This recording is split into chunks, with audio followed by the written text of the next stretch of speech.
we'll conclude with regular reports from federal partners, state partners, and staff. So with that, we got the recording started, and I will turn it over to our chair, Glenn Harper. Thanks, Sean. We'll call to order the Wednesday, January 6, 2021 Transportation Coordinating Committee meeting. As previous, if you make a motion on an item or a second, please state your name for the record, and if you abstain or vote no, do the same.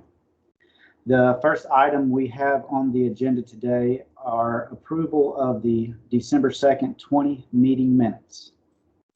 I'll look for a motion then. This is Bill McCord. I motion to approve the minutes, but I have a clarification I want to request.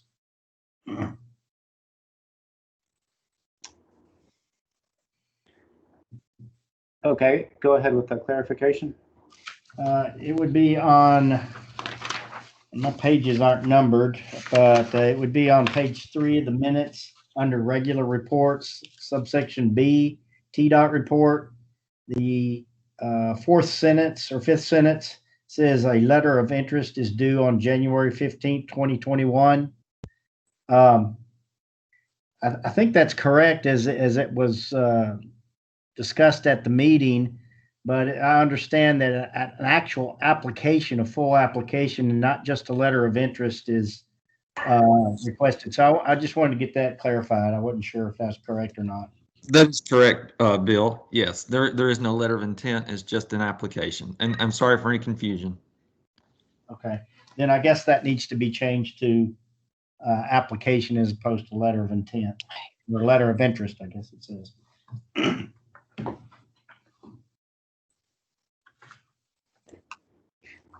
Thank you, Bill. So we have a motion to approve the minutes with an amendment being made to change letter of interest to application. Can I get a second on that? So moved. Jonathan Russell. Any further discussion?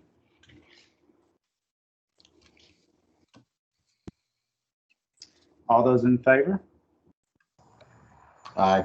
Aye. Aye. Any opposed?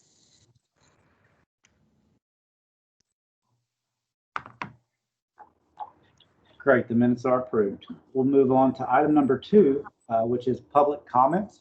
If there's anyone from the public, please state your name to be recognized, and we'll hear your comment now.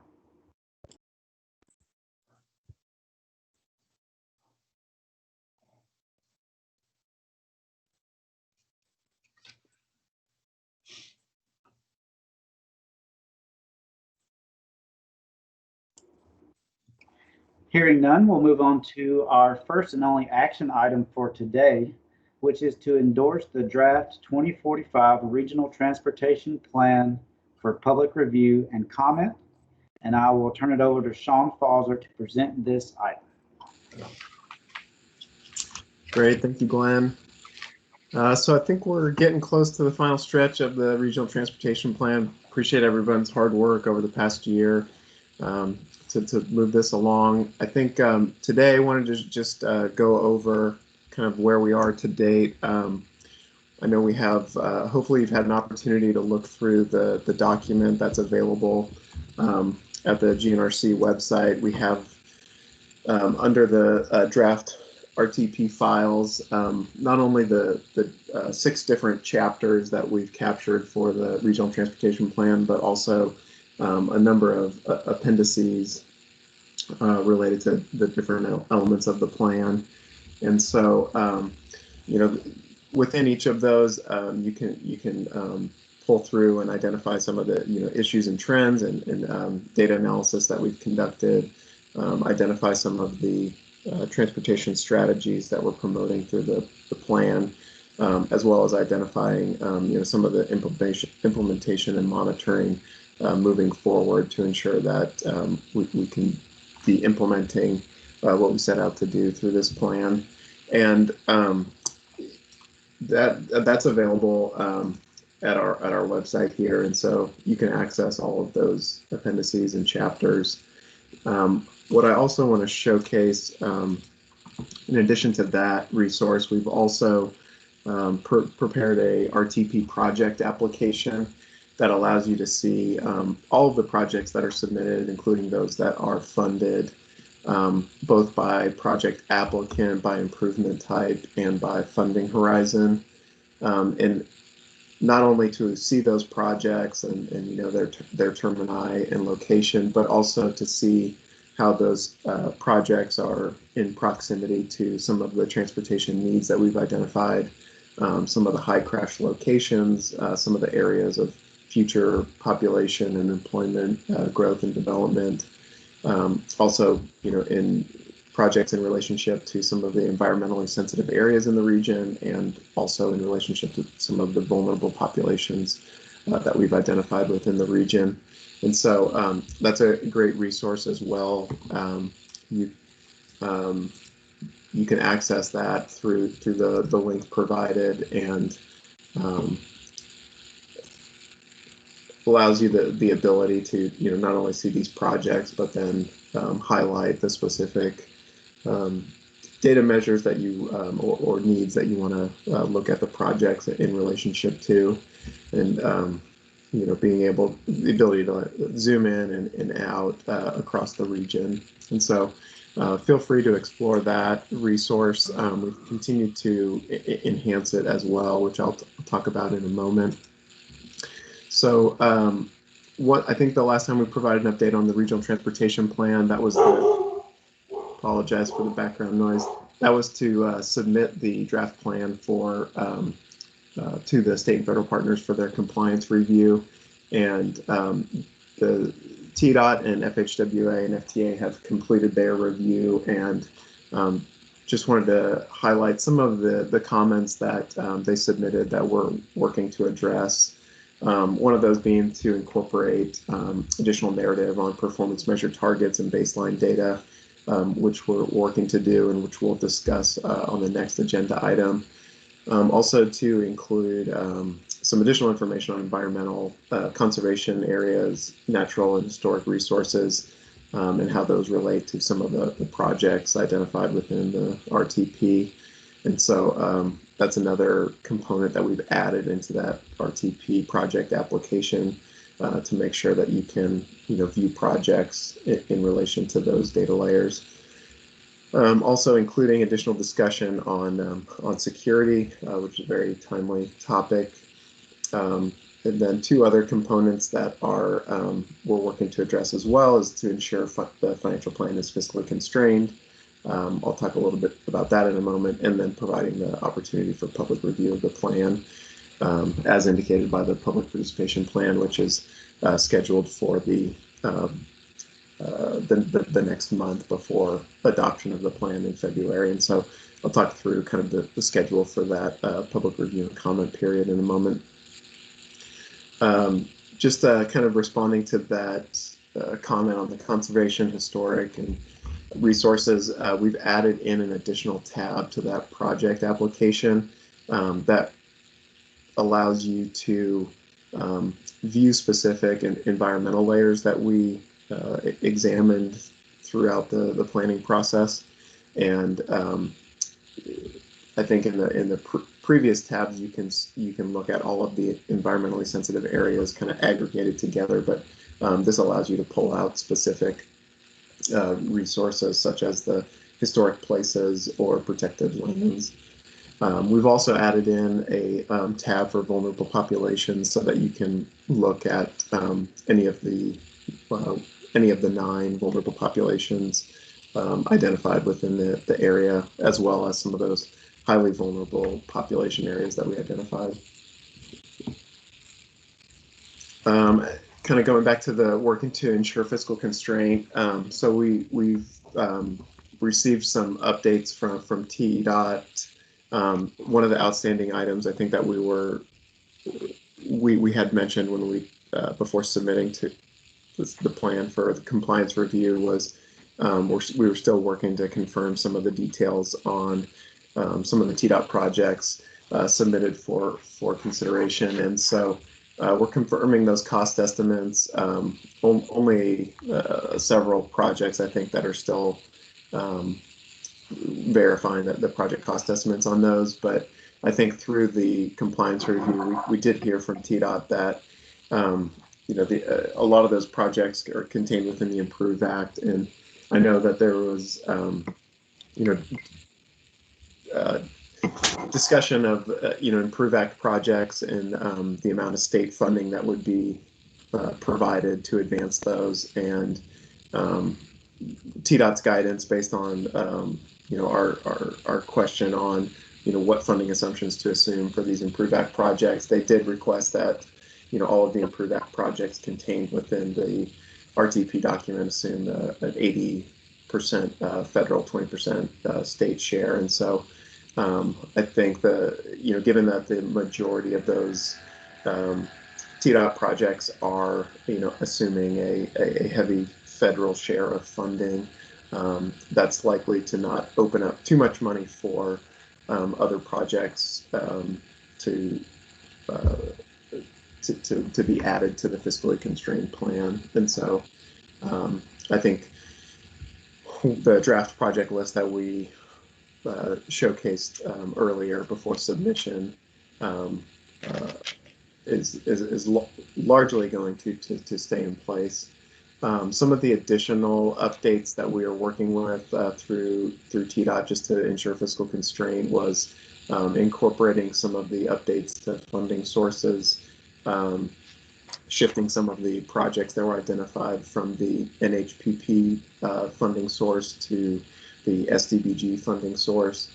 And then another component of that is updating the time horizons from, there was a number of projects kind of concentrated in the 2035 time horizon, that midterm, and moving a number of those projects up that are within the in the tip to that short-term horizon, and then identifying several projects to move out to the long-term 2045 time horizon to ensure that the plan is also fiscally constrained by the short, mid, and long-term time horizon. And obviously that's going to have some impact on the year of expenditure and the cost of these projects as they get more expensive as we bump them out into later years. And then all the projects in the draft, I think just we want to note this as we continue to work through the fiscal constraint, that all the projects in the draft that are outside of the tip are still subject to revision as we finalize these details and ensure fiscal constraint. And then lastly, I just want to talk through the schedule. So today we're asking for your endorsement to release the draft plan for public review and comment.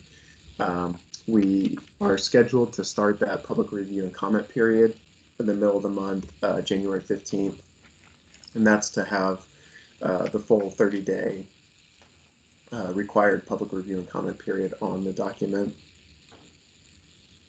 And we're still finalizing some of the details, but we're looking at potentially 2 virtual open house type opportunities to allow members of the public and stakeholders to learn more about the draft plan and connect with staff with any questions that they have on the document during that public comment period. And that would be before finalizing things in February, scheduled currently to have the Transportation Policy Board adopt at the February 17th meeting. And so with that, I can take any questions, or we can move forward with a recommendation to endorse for public review and comment.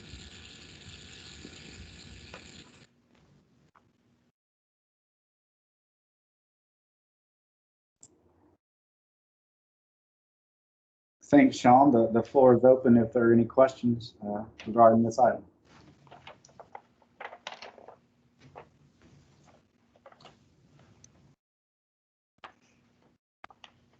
Yeah, this is Kevin Rigsby, Smyrna. I just kind of want to I guess, clarify. Sean and I had talked on the phone back before Christmas, and we'd submitted about 10 new projects, I think, and we have 0 in the plan. Some other cities are also kind of getting shut out completely. And what kind of Sean, how he kind of explained it to me was it was largely because of this 80-20 TDOT request for federal versus state with the Improve Act projects. And I know there's some other things that went into that, and I know there's a lot of scoring, and the staff has done a tremendous amount of work on this, and I understand all of that. But going through our initial ranking, there were 5-star, 4-star, 3-star, and I think at least I had the impression that the 3-star projects you had a fairly decent shot at getting in the plan, and the others you know, obviously the further down you go, the less chance you had. We've got some projects that are in the current plan that are no longer or not in this proposed plan, so that were you know, future year projects at the time. So I guess I just have a little bit of a concern representing my community. Is there going to be an illustrative list that is for all these projects that are not going to be funded, like we have in the current plan, or how do we move forward seeking federal funding for projects that are not going to be included as well? I mean, some of our projects, TDOT has told us it's got to be in the MPO's plan before they'll even consider helping us on some projects and things like that. So I guess I just wanted to kind of put that out there for discussion more than anything. So, and just in looking in Rutherford County, as fast as we're growing, I think Laverne got a couple new projects, but Murfreesboro, Smyrna, or Rutherford County didn't get anything. So as far as new projects, at least, I know there's some TDOT projects involved that are some Rutherford County projects, but as far as locally sponsored projects, anything new we didn't get. So I just kind of wanted to put that out there for discussion. And I may be alone in that, but I did want to at least bring it up. So thank you.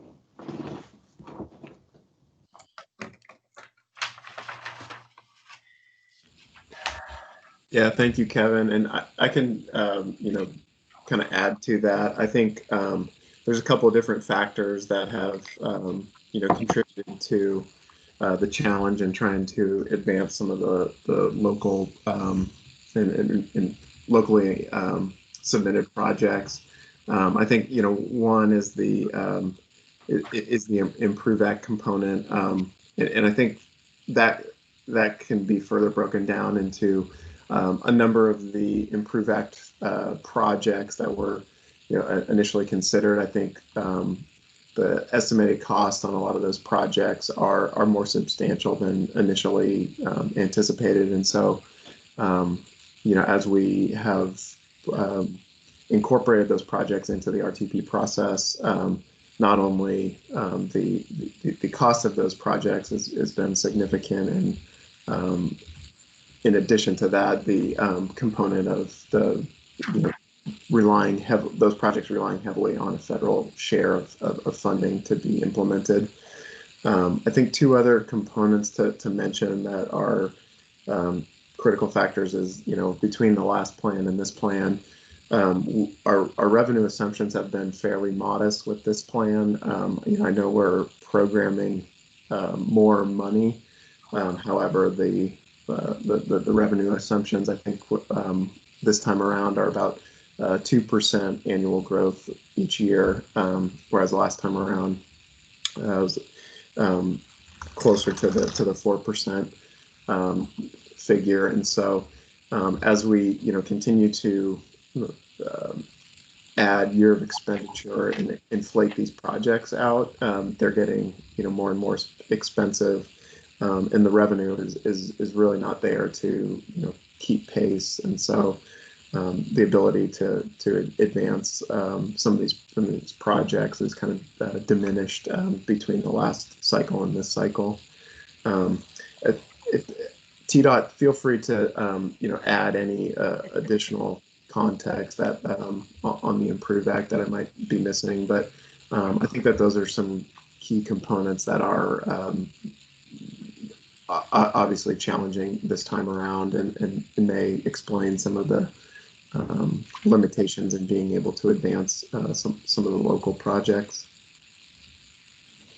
Yeah, this is Jonathan Russell. Unfortunately, Brian Hurst is not on this call, which he would probably be a better candidate to kind of address that. But yeah, we have seen a lot of the Improve Act projects cost significantly increase as to what they were originally estimated at. That I can speak to specifically, but I'm happy to follow up with you, Kevin, after this and chat more about it. I have a question. Was Improve Act funds actually supposed to be only used for matching purposes for federal aid eligible projects, or was the Improve Act funds initially approved by the voters essentially to not require federal funding for those projects? Because I mean, that's kind of like I don't know that that's the deal that people were expecting.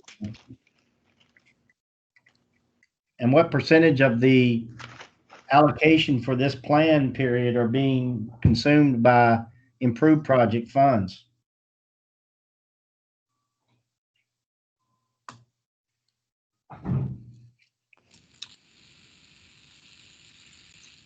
Bill, this is Sean again. The one thing I would add, before others want to chime in, is the I would say that almost all, maybe all, if not all, the TDOT submissions for the RTP stem from Improve Act projects, and I think that's a large indication that the Improve Act projects are TDOT's priorities moving forward.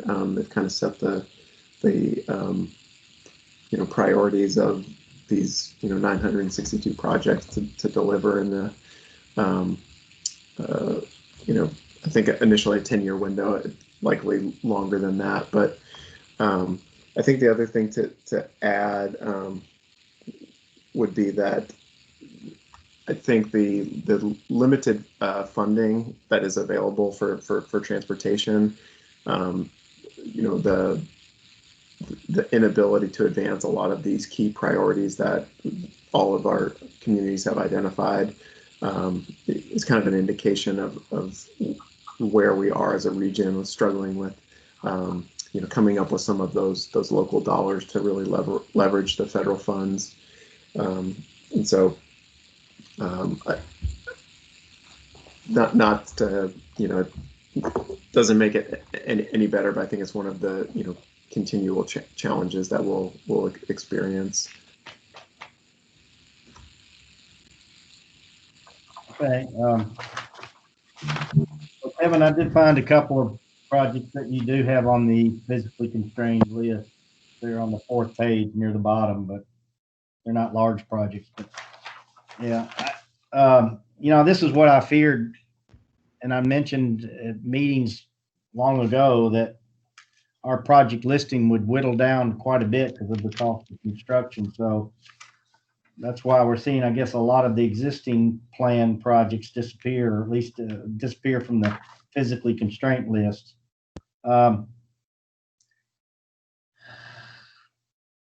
Well, should our local governments then be informed of this listing, and then,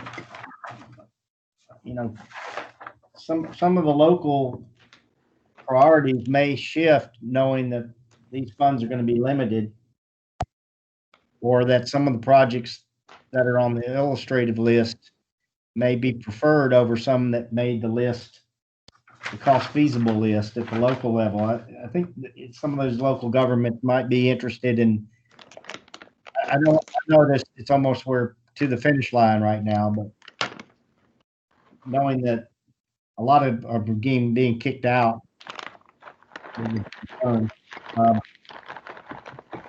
it's also the illustrative list there. Check that spelling on illustrative at the top, but doesn't seem like it's very long compared to the balance of all of the projects that were listed. So just want to make sure that those were listed. I have a particular question about a City of Gallatin project on page 3 of the physically constrained list. It's the Albert Gallatin Hatton Track extension. So there's it was mostly funded and it's under construction right now and be finished up here real soon. There's a $2 million balance that was put in there. Is that not completely funded under the old plan, and is that some kind of carryover that needed to be put in because of amendments into this plan?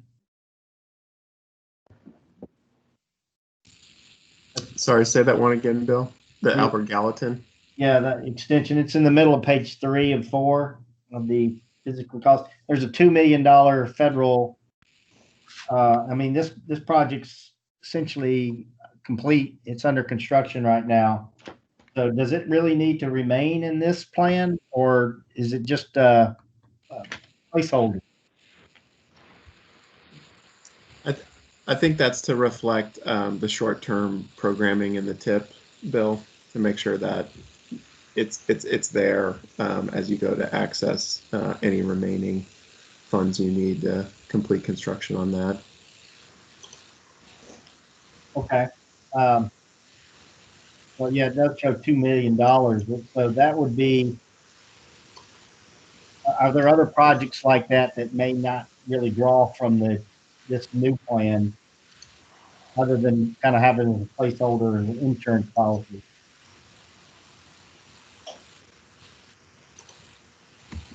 I guess one way to think of it would be the projects that that are programmed in the tip that still need to be obligated.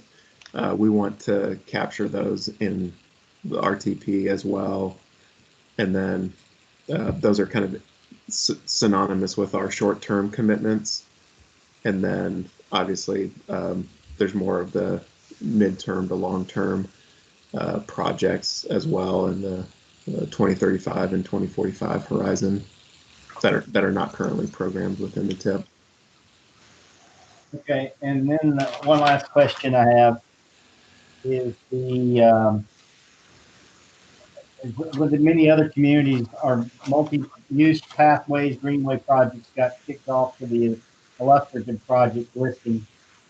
So it doesn't look like a lot of those are going to be funded. However, on page 1 of the physically constrained listing, we still have MPO controlled funds for TAP and congestion mitigation that could be applied to any of those projects that are on the illustrative list. Is that correct? Yeah, there's a number of programs that are identified in the RTP where we do a subsequent call for projects. The active transportation program would be one. TDOT has the CMAC program, which is another. And so those will be projects that are not identified for funding within the RTP, but kind of identified on that illustrative list would be good candidates for those programs in subsequent calls. Okay, I think that answers the question. Thank you. And I think, Bill, just to go back to your first point, I think that your comments about the Improve Act are spot on.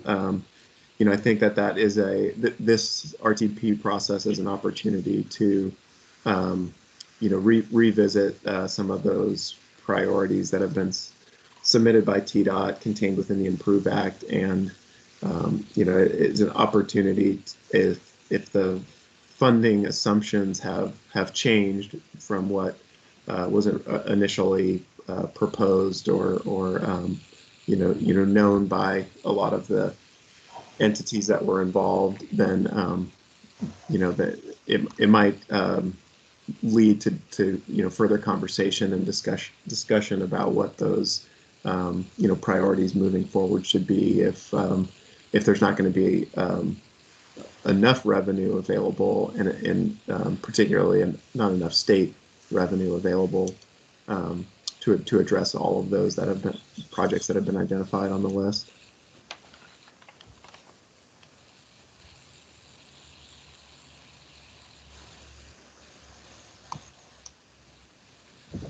Yeah, Sean, in a follow-up to that, I think I may have mentioned it earlier. I know I have a lot of questions out there, but do we know how much of the 80% federal funds that would be applied to improve Act projects that, thank you, that are developing the funds for the long-range plan?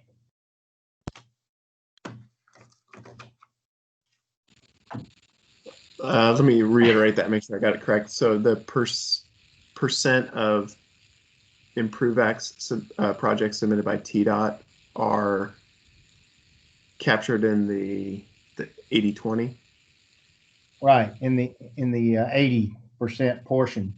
How much of the 2020 physically constrained funds are for Improve Act projects alone?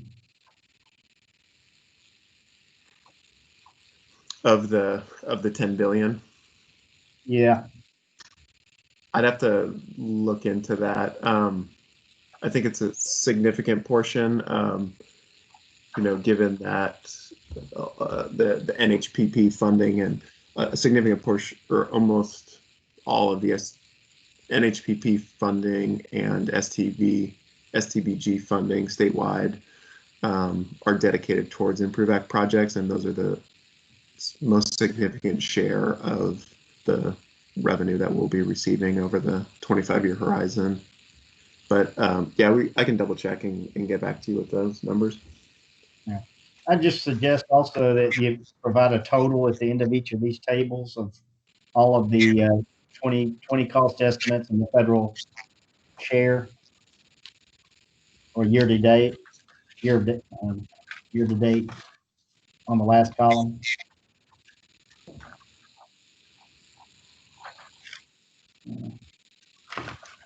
Okay. And which table are you referring to again, Bill? Well, all of them, I guess, but Okay. the physically constrained one. So just to total up all those costs and what those, you said it's $10 billion. So I guess that's 10 billion in 2020 dollars, maybe 15 billion in future year or project year dollars.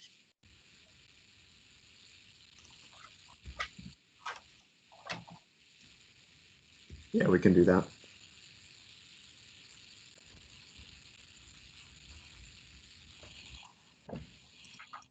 Hey, Sean, this is Felix.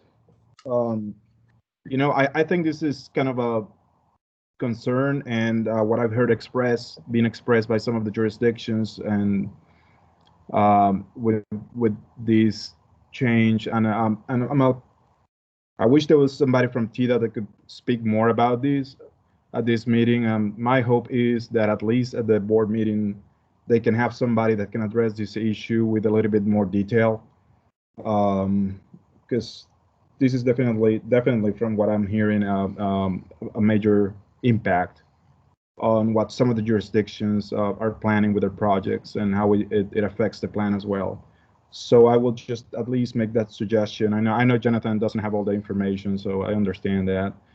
But I think for the board meeting, at least, they should have somebody that can help explain this in more detail and what that entails.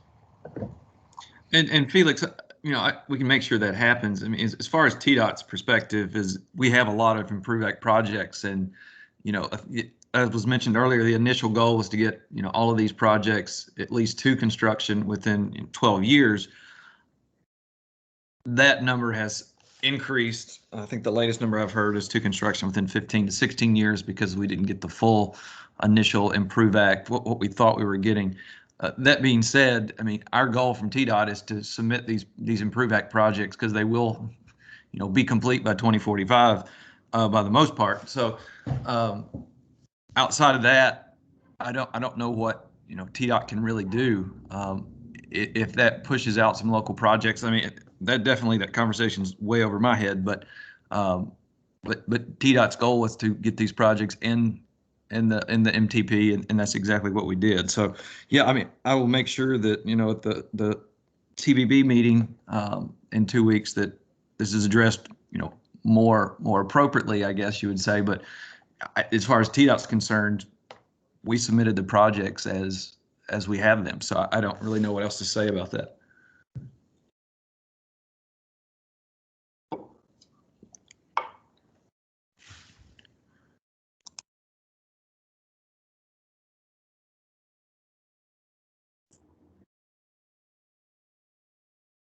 Thank you. Are there any more questions for staff regarding this item?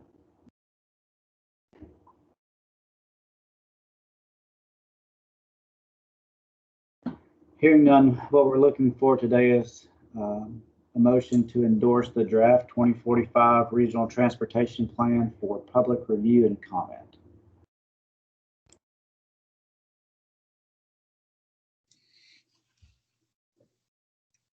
This is Bill McCord. I'll make a motion to endorse the draft for public review and comment.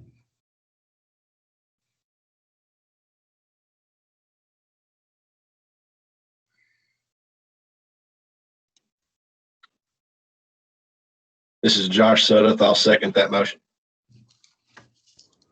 We have a motion and a second. Any further discussion?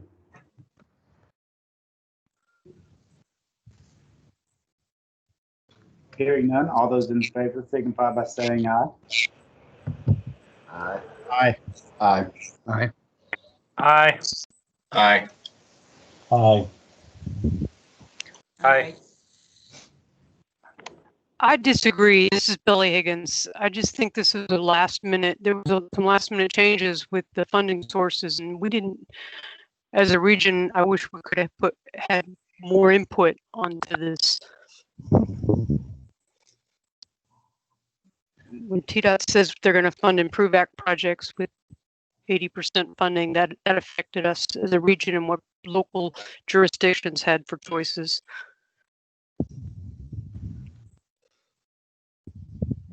This is Kevin Rigsby. I vote nay also. Thank you. Any other nays? This is Bill McCord. I want to make a clarification. My motion was not necessarily to endorse the listing of projects as presented. It was only to endorse the public review and comment. So it's, I make that clear.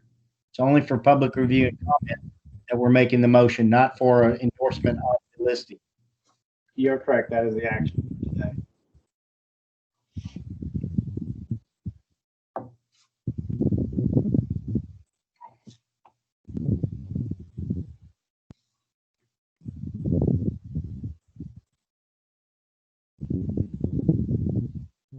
Thank you all. Sean, did you guys get the voting record there? We did Billy Higgins with WeGo and Kevin Rigsby from Smyrna opposed. Correct. With that, we'll move on to item 4, informational items. And the first presentation we'll hear under this is an update to the performance target measures. And I'll turn it back to Sean to introduce this item. Thank you, Glenn. I'll start with kind of a background and then turn it over to Ashley to walk you through some of the work that she's done with performance measure baseline and target scenarios. So I think most of you have been through this process now, dating back to the MAP 21 transportation legislation. States and MPOs have performance-based planning requirements. And we're required to set performance targets across a couple of different safety or a couple of different goal areas. One being safety, also infrastructure condition, system performance, and transit asset management. And so you'll probably most familiar with the safety, which we've updated on an annual cycle.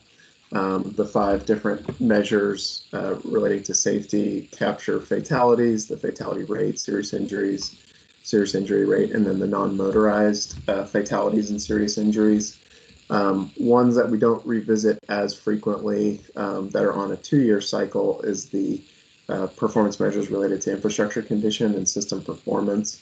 Infrastructure condition is primarily focused on the condition of the interstate pavement as well as the non-interstate NHS pavement, and then also the condition of the NHS bridges defined by the deck area.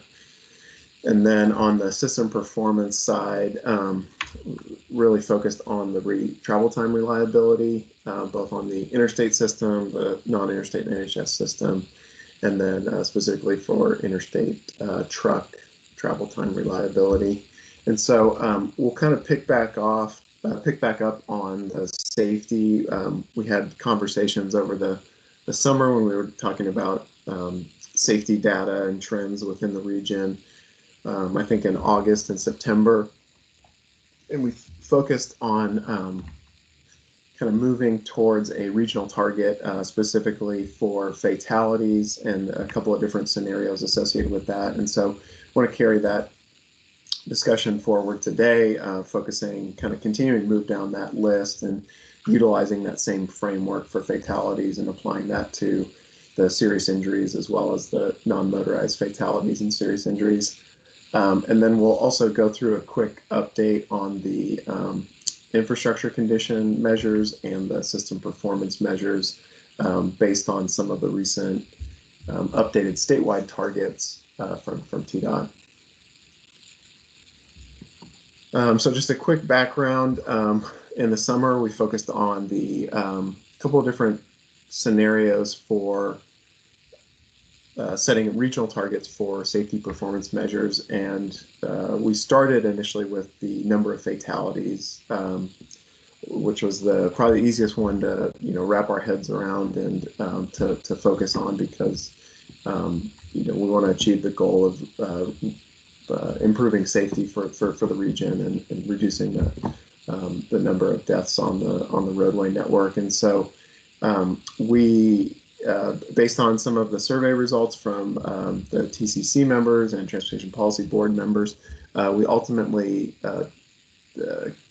coalesced on this number 3, the 1% annual reduction that you see, which is a 1% annual decrease in fatalities in the region out to 2045, so through the life of the Regional Transportation Plan.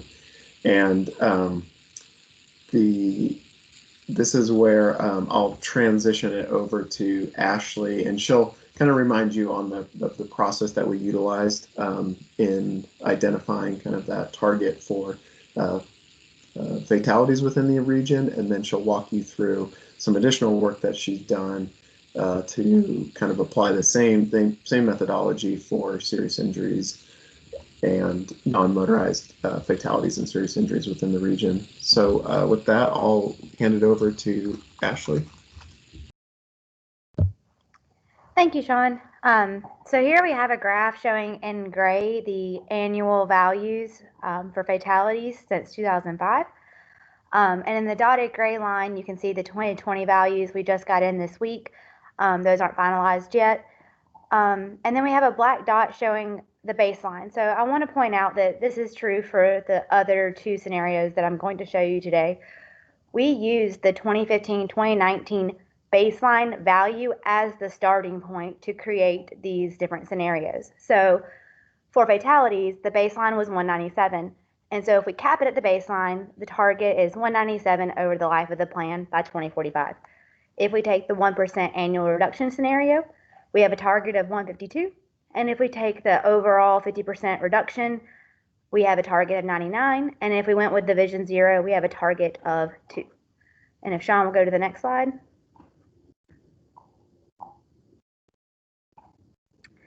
This chart gives a little bit more information on that. So you can see that the state sets a target, but they set theirs for the next year. We are trying to set ours for the life of the 2045 RTP. So we showed you the cap fatality scenario, which is 197. That means it stays at the baseline. And then the 1% annual reduction scenario, which is the one that we chose to go with, which puts the target at 152, which ultimately saves 638 lives over the course of the RTP. And then you can see the breakdown for the 50% overall reduction, as well as the Vision 0, or the greatest reduction. Next slide. So now we can see that same sort of graph for serious injuries. So we had the annual values in gray with the 2020 values down there in dotted lines. But what we did use is the 2015-2019 baseline value as our starting point. So that's 1,349.8 serious injuries. And if we cap it at that, we have that as our target by 2045. If we do something similar that we did with fatalities and take a 1% annual reduction approach, we end up with a target of 1,039 by 2045. Next slide. Hey, Ashley, the slides are not advancing. Okay, there we go. Okay, sorry. I'm sorry. I can pause if you need to see them.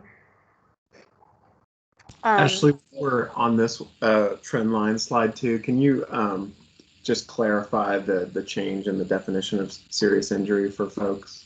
Oh, yeah, of course. So in that 2017 dramatic decrease, you're seeing that change in definition that we've talked about several times, where you see that sharp decline, and it's likely due to that change in definition, which is why oftentimes we try to use the rolling averages baseline to account for some of those weird variances in data. So if you want to go to the next slide, Sean.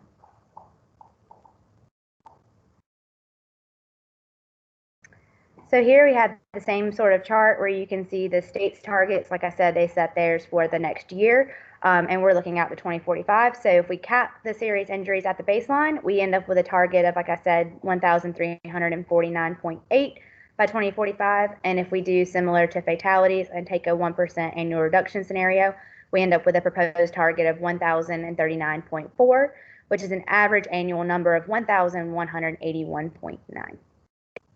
Next slide.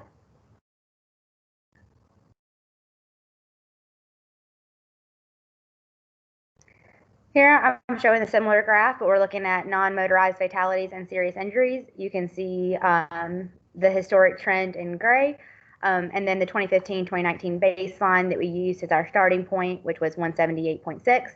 And we can choose to cap it at the baseline, which is, like I said, 178.6, or we can take a similar approach to fatalities and do a 1% annual reduction, which would put our target at 138 by 2045. Next slide. And then a similar chart where you can see the state's targets for 2017 to 2021. And then you can see what it breaks out if we cap it at the baseline or do a 1% annual reduction. And if we go with the 1% annual reduction, our proposed target is 137.5, and that's an average annual number of 157.2. And with that, I'll pass it off to Sean to conclude the performance targets conversation. Great, thank you, Ashley. So as Ashley mentioned, and showcasing the potential scenarios, what we would be recommending is kind of continuing this use of the 1% annual reduction, not only to applying that for the number of fatalities, but also utilizing that for the serious injuries and non-motorized fatalities and serious injury targets as well. And I think we can open this up for discussion, but we wanted to at least put a recommendation out there for you all to react to. I think this recommendation, as we talked about with a number of fatalities, we want to be moving in the right direction. And I think, we have seen a lot of challenges within our region of these numbers not going in the right direction. And I think this would be a meaningful, endorsement to be aiming in the long term and kind of planting our foot in the sand of starting to get these measures to trend in the right direction and advance that national goal of significant reduction in serious injuries and fatalities. So with that, I think we can take a pause before we advance to the other measures and take any questions, comments. This, as we've done in previous years, the focus would be on adopting targets at our February meeting.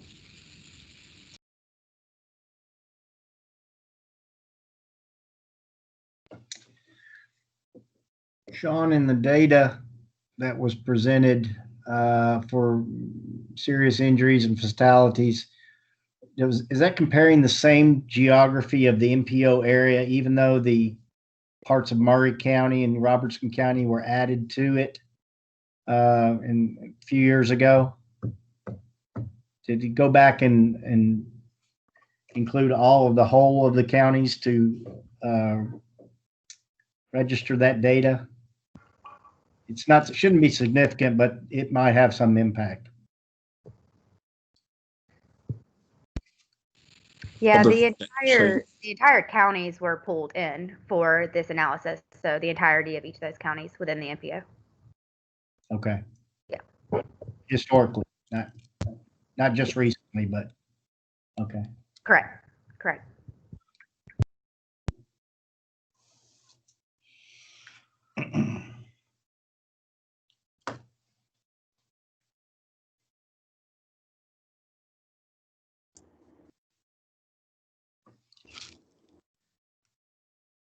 Any other questions for staff before they proceed?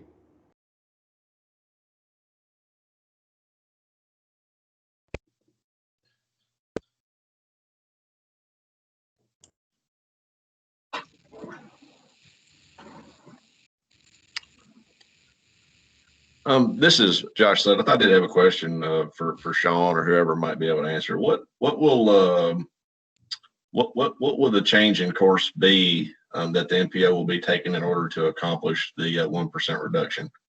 Whether it be changes in funding allocation or additional funding, which seems hard to come by, or just a change in how projects are selected, or how exactly do we move toward that 1% reduction realistically?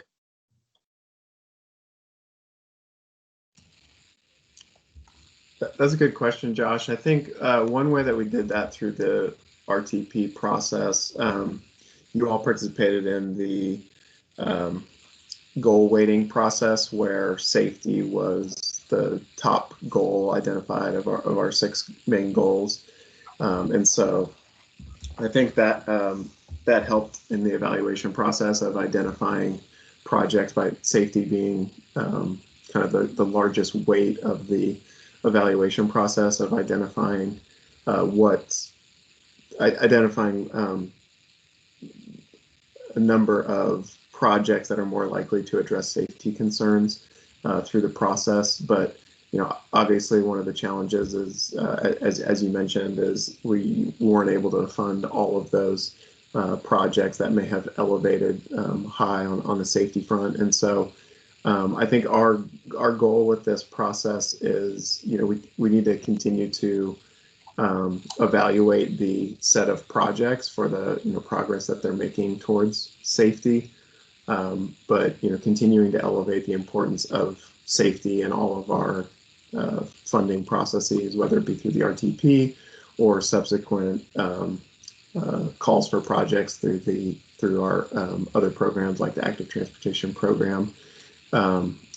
And I think our goal too is we want this to be somewhat aspirational, as a goal that we want to strive for, and to identify what that might take in order to get there, as opposed to just kind of viewing the target as a what do we think is going to trend next year. And so that might require some ongoing conversations and further prioritization of our priorities. But I think that this is a good starting point of identifying where our priorities are and where we want to go.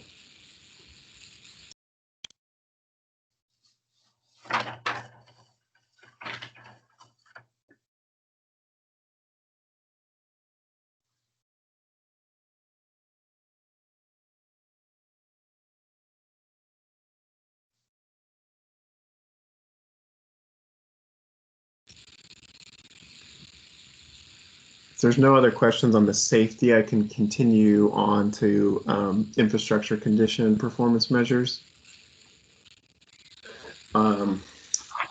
Give a preview of the updates on the infrastructure condition. As I mentioned, looking at the condition of assets from the pavement to bridge condition, and based on TDOT's update, they prepared a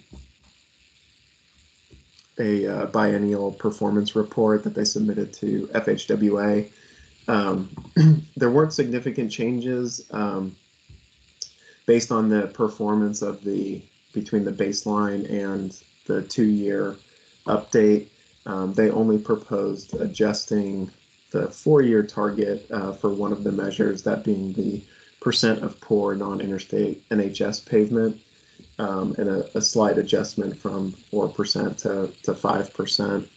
And so I think based on our review of this and our look at how some of these measures play out within our region, I think our region is exceeding all of these performance measure targets. Particularly, our interstate pavement is in very good condition, and so I think given the state's minor updates to this and the region's ability to achieve these, I think for our recommendation to you all would be to continue to endorse the state targets for infrastructure conditions related to these 6 performance measures. And then similarly for system performance, we'd be recommending a similar approach based on the updates from TDOT on interstate reliability, non-interstate NHS reliability, and freight reliability. Obviously these are statewide metrics. There's a lot of recent changes over the past year that make the reliability numbers hard to nail down, but given the only adjustment to the statewide targets is adjusting of the 4-year for freight reliability, a minor adjustment from the 1.33 number to the 1.37. We would also be recommended endorsing just the state targets for these system performance measures as well. Obviously, we would continue to track congestion and other reliability metrics within our region, but I think for the purposes of these performance measure targets, we would continue to stick with the state targets. Unless there's any comments, feedback, feel free to offer any thoughts that you all have.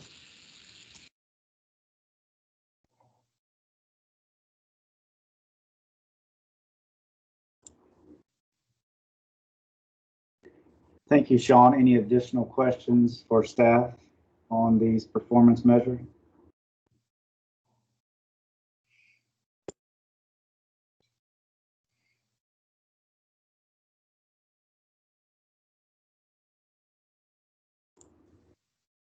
So I would like to encourage all the members to look at this information, and feel free to email or call staff with any questions before next month's meeting. A few things I'm thinking over in my mind, we are going to have some vehicle technology improvements and different things in that regard, but at the same time, we discovered that some of the projects that we were looking forward to are not going to come to fruition because of funding. So we had those in mind when we were looking at the initial targets. So let's just feel free to get your questions to staff before next month's meeting.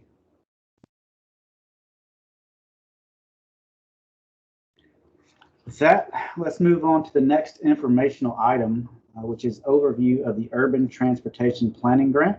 And Jonathan Russell with TDOT will lead us on this discussion.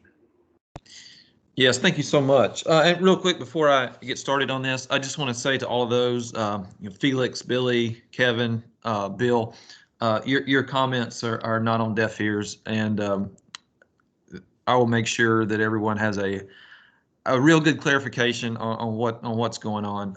I do want you to know I understand your frustration. So just wanted to say that real quick. Sean, if you will, can you bring up our website?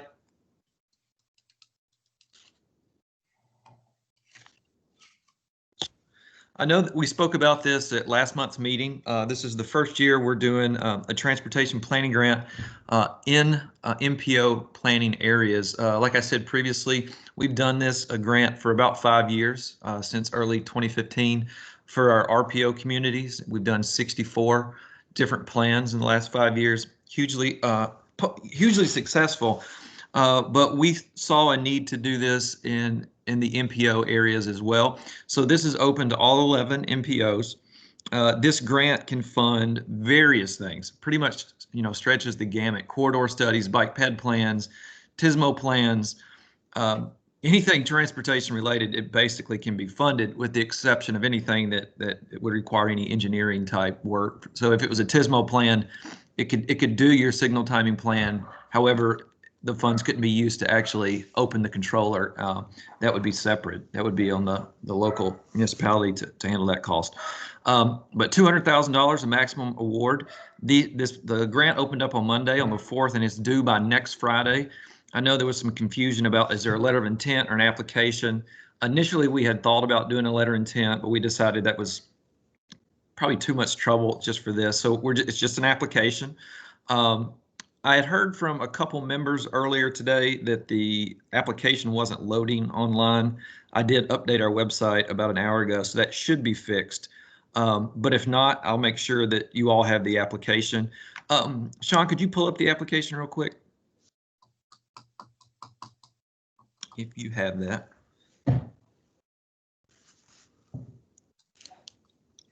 And I will say this, that I did say last time. Of course, we have 11 MPOs in the state. This is the first year that we're doing this. So our goal is to fund one per MPO the first year. Moving forward, if it's successful, we hope to do a lot more than one per MPO. However, if we do not get applications from all 11 MPOs, let's say we get 9, from 9 different MPOs, we would look to fund 2 more for that example. So we will fund 11 total this year. Regardless of if any MPOs submit application or not. So this is your application. It's pretty straightforward. You do need to attach a map. You can write in your plan overview. This is not meant to be very difficult. As we did mention last time, multiple jurisdictions can apply together. You can apply on your own, and this is open to transit agencies, as those are basically a function of the city government or county government. So transit agencies are more than welcome to apply. Does anyone have any questions? I don't want to be redundant, as I did most of this last month, but I just want to let you know it's open and it's due by the 15th by 4:30 p.m. to the website, to the email address that you see at the bottom of the application. It's tdot.longrangeplan@tn.gov. Be happy to field any questions.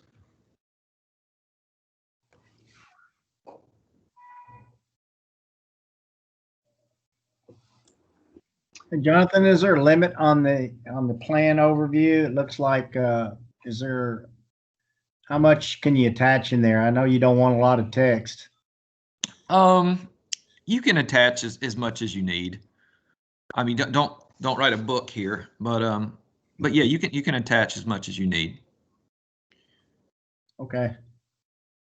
And if there are multiple jurisdictions applying, you just want one applicant contact name and number? Exactly. Just one would be sufficient. I mean, you're welcome to list the names of who would be the contacts at the other municipalities, but we'd prefer just one main contact.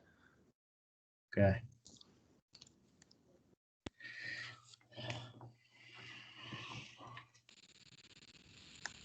Thank you, John. I did get one question that came up after last meeting. It asked about the 10% match. The 10% match would be due up front. If multiple municipalities are applying, in theory, we could do, multiple checks if you split up the 10%, however you want to do it. In the past, we've had this happen where one municipality just wrote the 10% match, and then the other municipalities reimbursed that one town.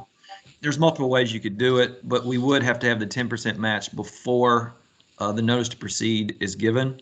And we have 10 on-call consultants, and we would ask those consultants to submit a bid for those that we select, and then they would be evaluated, and that's how the consultants would be picked. Jonathan, this is Sean, GNRC. On that topic, on that consultant selection, the awardee within, or the awardee for the grant, will they have a role in that process as well? That's a very good question. Formally, I would say yes. That's how we did it previously. TDOT is working under new finance rules. We used to be governed by the TDOT finance. Now we're governed by the state finance, and their roles are they're more stringent. So we would have to get the consultant. Let's say we have 5 consultants interested in doing a plan in Gallatin. Those consultants would submit their bid. TDOT would have to basically blindly score them. It has to be a minimum of 3 people to do that. And then however the numbers fall is how they fall. It's basically the highest scoring, proposal wins. As far as the city's involvement in that actual selection would probably be extremely limited.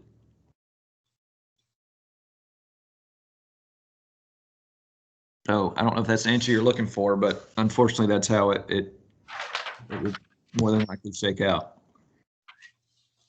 This is Jonathan Marston from the city of Franklin. I just want to verify this does go through the Office of Community Transportation and not local programs, correct? 100%. This has nothing to do with local programs. Okay. Thank you for verifying that. Oh yes. Unlike a local programs project, all of the billing, all of the invoices, all of that will be taken care of by TDOT. There's nothing that the local municipality has to do once that 10% check is sent in. Now, of course, you'd be involved in the plan. You'd be involved very largely in the plan execution, but no back-end paperwork or anything is involved.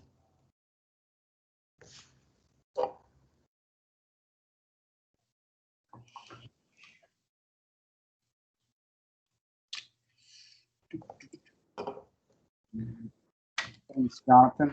I'm sure if there are additional questions or concerns, they can get with you between now and next Friday. Absolutely. So if we don't have any more questions for Jonathan, then we'll move on to regular reports. The first report is the Federal Highway Administration. Hey, Glenn. Thanks so much. This is Sean Santaya with the Federal Highway Administration Tennessee Division. I don't have very much for you. As most of you on the line are probably aware, the most recent COVID relief bill passed by Congress and signed by the president did have a component of infrastructure funding associated with it. We've not received any official guidance through FHWA channels on the content of that, the distribution of that funding, the eligible uses of that funding, or any other details.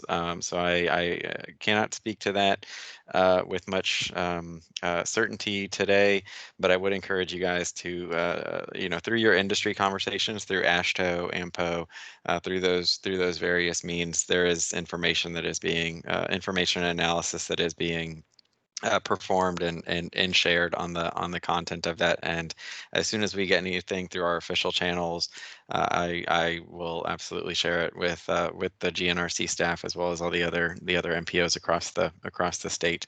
So keep an eye out for that. And then I don't know if Sean Falzer or if anyone from Metro Nashville would like to speak to FHWA recently awarded Metro Nashville with a discretionary grant through our ATC MTD program, and I cannot recall that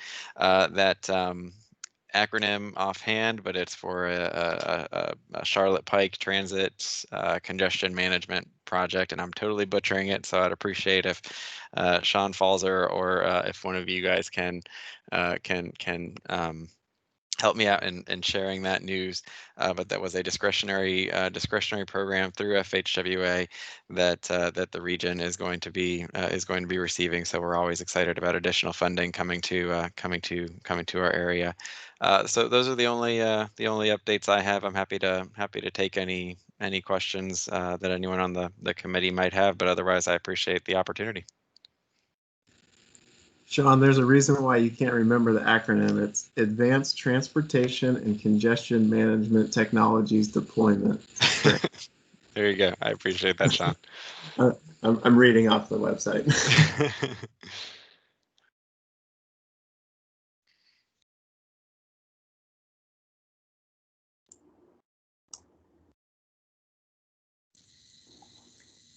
This is Katrina Jones from Metro Nashville. I just want to say thank you for the grant. I was not involved in that application process, but Metro is always happy to receive additional funding to advance our technology around Davidson County. So thank you.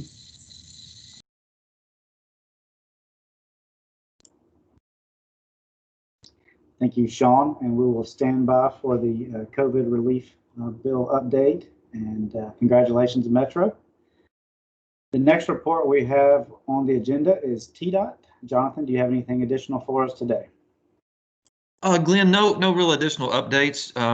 Just make sure if you have any questions about the planning grant, feel free to reach out to me directly. If there's any issues with the website, hopefully they're resolved. But again, just reach out with any questions or comments. And you do not have to wait till next Friday to submit your application. You can do it anytime between now and then. So that's all I have. Thanks, Jonathan. I have nothing for the chair's report, so we'll move on to the staff report. Looks like we have a few items there today. Glenn, this is Sean. I'll start first and then turn it over to Anna. One thing to report, just the status of GNRC's office building at Butler's Run that's located on 2nd Ave.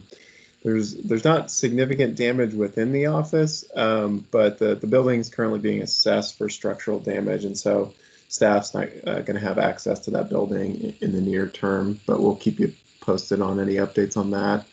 And then one thing I also want to announce is we're excited to announce GNRC's new Community and Regional Planning Director, Jessica Hill. She's joining us. Prior to joining GNRC, she worked at the Central Lina Regional Council in Charlotte, North Carolina, since 2013, and she's been most recently serving in the post of Assistant Director of Regional Planning there.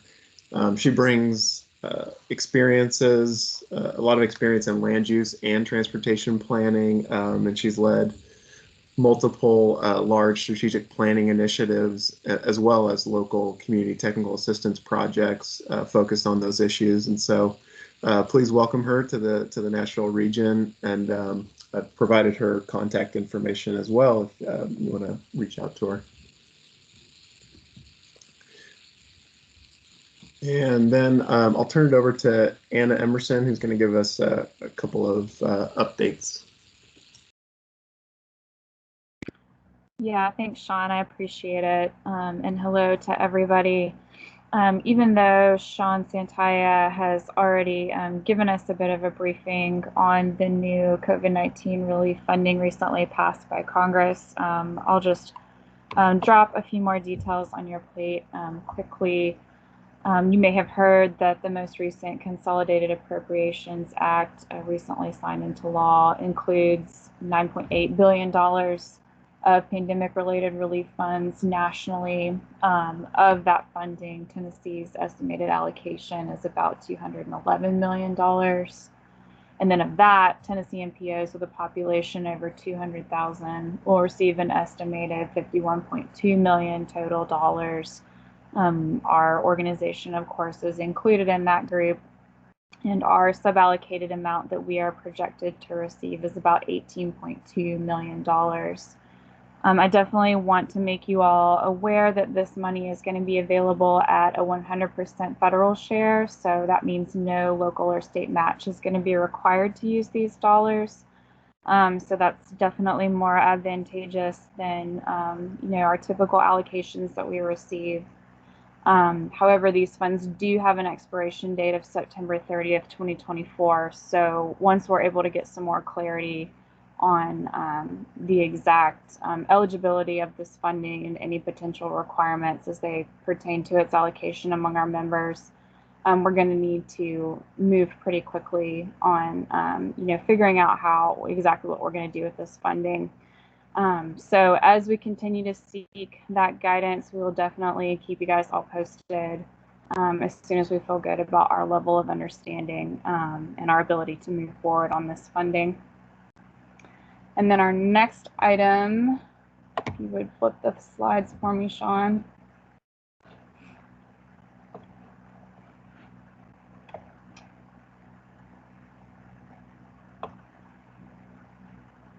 Back before Christmas, a good handful of you received an email from me requesting some updates to a spreadsheet related to the ITS architecture in your specific local government or local agency's control.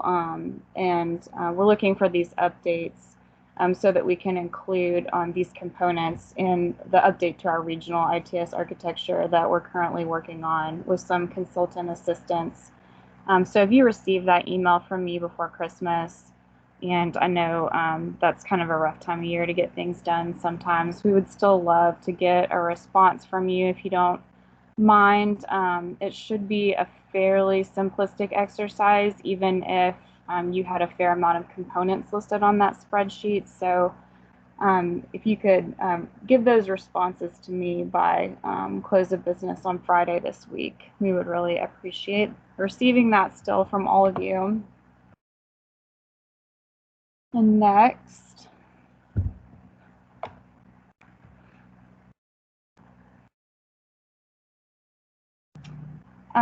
also wanted to make you all aware that we have officially posted the calendar year 2021 TIP amendment schedule, posted that to our website. It has all of the usual deadlines and dates that you're accustomed to seeing on that schedule, including when you need to submit any proposed changes to me, and then what the approval and adoption process and associated dates will be for each of those 4 upcoming amendment cycles that will take place over the course of the next year. The link where you can access that there is, of course, listed on this slide. You should also be able to navigate to that pretty easily on our website. And then our final item, or at least the final item I will discuss with you, is just an overview of the 2021 meeting calendar. This is also available on the website in terms of what dates we plan to meet with this group for the remainder of the year. This listing of the dates also just highlights important actions that will be taking place at any of those upcoming meetings. So if anyone has trouble finding any of those items online, please feel free to reach out to me. I can send you a PDF or something like that of those items. And I believe that's it for me. So I'll turn it back over to Sean, I guess, in case he has anything else he wants to say before we have Glenn close this out.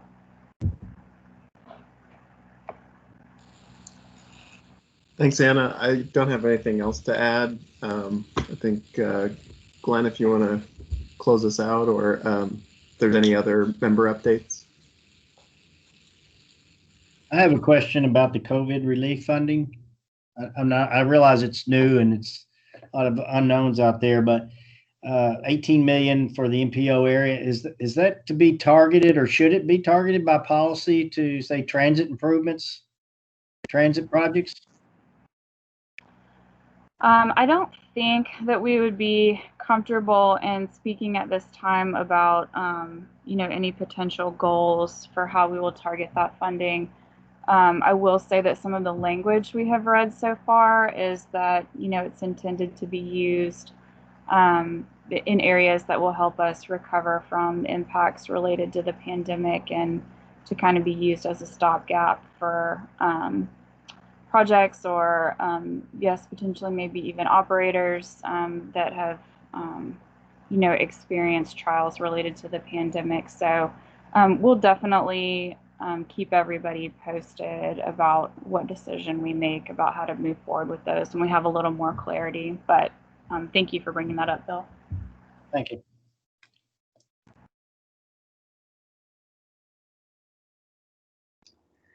Thanks, Sean and Anna. Is there any other business that we need to hear today?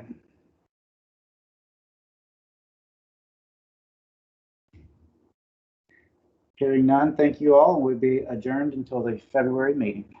Have a great day.